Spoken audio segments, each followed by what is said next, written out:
Hi అండి, నమస్తే. Welcome to Annapurna kitchen blogs. ఈ రోజు మనం చికెన్తో ఒక మంచి రెసిపీ చేసుకుందామా. అది ఏంటంటే డ్రై రోస్ట్ చేసుకుందాం చికెన్తో. దానికి స్పెషల్ మసాలా కావాలి. దానికి ఏమేమి యాడ్ చేస్తున్నామనంటే పుదీనా, కొత్తిమీర. మసాలాలోకి మనకి పుదీనా, కరివేపాకు, మిరియాలు, చెక్క, లవంగ, విలాచి, మరాఠీ మొగ్గ, సోంపు, జీలకర్ర, ధనియాలు మరియు ఈ పువ్వు. ఇవన్నీ మొత్తం కలిపి గ్రైండ్ చేసుకోవాలి. కొంచెం కూడా వాటర్ యాడ్ చేయదు. వాటర్ యాడ్ చేయకుండా గ్రైండ్ చేసుకోవాలి. గ్రైండ్ చేస్తే మనకి ఇలా పౌడర్ వస్తుంది అనమాట. సేమ్ ఇలా పౌడర్ వస్తుంది. వాటర్ అసలు యాడ్ చేయొద్దు. దీన్ని ఇప్పుడు నెక్స్ట్ మనం రెసిపీ స్టార్ట్ చేద్దాం. ఇప్పుడు స్టవ్ ఆన్ చేసుకొని ప్యాన్ పెట్టేసుకొని ఈ మొత్తం వేడెక్కిన తర్వాత చికెన్ వేసుకుందాం. వాష్ చేసుకున్న చికెన్ నేను ఒక 300 grams యూస్ చేస్తున్నాను. ఈ చికెన్ మంచిగా కలపాలి. ఇదిగోండి చికెన్ వేసుకొని మంచిగా కలుపుదాం. దీన్ని కలిపేసేసి ఒకసారి దీంట్లో కొంచెం సాల్ట్ వేద్దాం. ఒక 1/2 స్పూన్ సాల్ట్ మళ్ళీ తర్వాత వేద్దాం. ప్రస్తుతానికి అయితే ఒక 1/2 స్పూన్ సాల్ట్ వేస్తున్నాను నేను. సాల్ట్ వేసేసి కలిపేద్దాం ఒకసారి నీట్గా. దీంట్లో ఉన్న వాటర్ అంతా మొత్తం ఎవాపరేట్ అయిపోవాలి. అలా ఉడికించాలన్నమాట. అప్పుడే నెక్స్ట్ మనం ఆనియన్స్ అయినా ఆయిల్ అయినా వేసుకుంటాం. ఇప్పుడు ఆయిల్ వేయకుండా జస్ట్ ఇది మొత్తం వాటర్ ఉడికేటట్టు చేసుకోవాలి. చూసారు కదా, కొంచెం వాటర్ అంతా వచ్చేస్తుంది. ఇప్పుడు స్టార్ట్ అయింది మంచిగా ఉడకడము. నేను ఈ టైంలో ఏం చేస్తానంటే మనం ఇందాక పట్టుకున్న మసాలాని వేసేస్తున్నాను.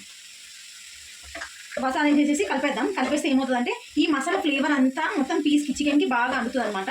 లోపల వరకు ఈ ఫ్లేవర్ వస్తుంది. అందుకని ఈ చికెన్ని మనం ఫ్లేవర్ఫుల్ చికెన్ అని కూడా అనొచ్చు.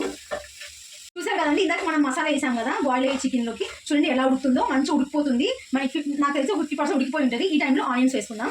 ఆనియన్స్ ఇంకా చిల్లీ వేసాను. వేసేసి బాగా కలుపుకుందాం. కలుపుకొని సిమ్లో పెట్టేద్దాం ఇప్పుడు దీన్ని.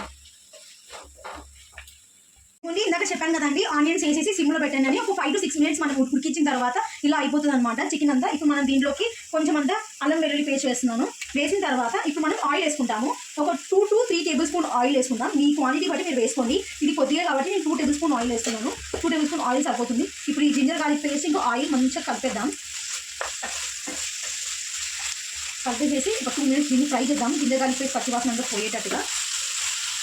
ఇప్పుడు మళ్ళీ నేను కొంచెం పుదీనాను, కొంచెం కరివేపాకు సన్నగా చాప్ చేసుకొని వేస్తున్నాను. వేసిన తర్వాత కలుపుకుందాం దీన్ని. మళ్ళీ దీన్ని సిమ్లో పెట్టాలి. సిమ్లో పెట్టేసేసి మళ్ళీ ఫ్రై చేసుకుందాం. ఇప్పుడు ఫ్రై అవుతుంది కదా, కొంచెం అంటే పసుపు వేస్తున్నాను. పసుపు వేసేసి ఇంకా మనం ఆల్రెడీ మసాలాని చాలా వరకు కారం ఉంటుంది. మిరియాలు అవన్నీ వేసాం కదా. ఇప్పుడు లైట్గా కొద్దిగా 1/2 స్పూన్ అంతే వేసినట్టు వేసేసి సరిపోతుంది. వేసేసి ఒకసారి కలిపేసేసి 2 minutes సిమ్లో పెట్టేద్దాం. 2 minutes తర్వాత నెక్స్ట్ ప్రాసెస్ చూపిస్తాను మీకు. సిమ్లో పెట్టేయండి 2 minutes. ఇదిగోండి 2 minutes అయిపోయింది కదా. మంచిగా ఇప్పుడు కారం పసుపు మంచిగా వేగిపోయింది. వేగిపోయిన తర్వాత ఇప్పుడు నేను కొద్దిగా వాటర్ పోస్తున్నాను. కొంచెం ఎక్కువ పోయదు, జస్ట్ పీస్ అనేది సాఫ్ట్ అవ్వడం కోసం నేను వేస్తున్నాను. ఇంకా అంతే, సిమ్లో పెట్టేసి ఉడకబెట్టేసేయండి. మనకి రెడీ అయిపోతుంది చికెన్ రోస్ట్. ఇదిగోండి అయిపోయింది చికెన్ మనకి రోస్ట్. చూడండి ఆయిల్ ఎట్లా వచ్చేస్తుందో బయటికి. ఇంకా ఆయిల్ వచ్చేసిందంటే మనకి రెడీ అయిపోయినట్టే. ఇప్పుడు లాస్ట్లో మనం కొద్దిగా అంతా నిమ్మకాయ అట్లా చుక్కలు పిండేస్తే సరిపోతుంది. నిమ్మకాయ పిండేసేసి ఆపేసేద్దాం. ఆపేసేసి కొంచెం కొత్తిమీర జల్లేసుకుంటే మనకి చికెన్ రోస్ట్ రెడీ అయిపోయింది. ఇదిగోండి వేడి చికెన్ రోస్ట్ రెడీ అయిపోయిందండి. శ్రమ కాకపోతే కొంచెం ఒక 20-30 minutes టైం తీసుకొని ఇలా మంచిగా వండుకుంటే చాలా టేస్టీగా ఉంటుందండి. ఎప్పుడు వండుకునేలాగా కాకుండా ఇలా డిఫరెంట్గా వండుకోండి. చాలా టేస్ట్ చాలా బాగుంటుంది. ఒకసారి ట్రై చేయండి. మీ ఇంట్లో వాళ్ళకి కూడా ట్రై చేసి చూపించండి. Please like, share and subscribe to our channel. Support చేయండి.